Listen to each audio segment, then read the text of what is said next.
Oo, oo, kahit love pa natin si VP Sara. Pero ibig sabihin ba, pag may nakikita tayong mali, okay na sa atin yun? Hindi pwede yun. Halimbawa, may nakita tayong mali kay Pangulong Bongbong Marcos, magsasawalang kibo ba tayo? Magsasawalang. Katulad nito kay VP Sara, mga kababayan. Ito, narinig nyo na rin po ito. 406 names na nag-acknowledge na tumanggap ng pera, puro mga non-existent.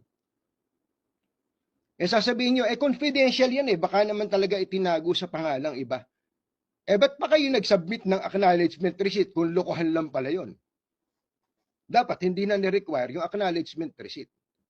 So, what I'm saying here is, may mali talaga, may problema talaga sa pera ng bayan. Pag nakita na nating mali yun, at umokay pa rin tayo, at nakita na natin, hindi, mali yun, pero okay yan.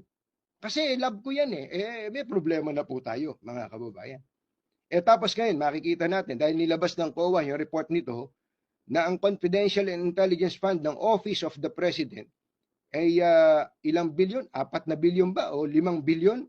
Ba't yun hindi iniimbestigahan? Pwede rin pong pa-imbestigahan yun sa totoo lang. Kaya lang, may problema tayo ng konti. Bakit po? Ang presidente po kasi ng Pilipinas ay hindi po isang civilian na mamamayan lamang. Sino po ba ang presidente ng Pilipinas? Ang presidente po ng Pilipinas ay hindi lang po chief executive, kundi siya po ang commander-in-chief of all the armed forces ng Pilipinas.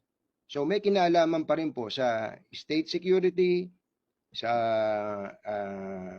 national security ang Pangulo. Kaya yung tungkol sa confidential intelligence fund niya, kung gusto niyo pa-imbestigahan, okay din yun.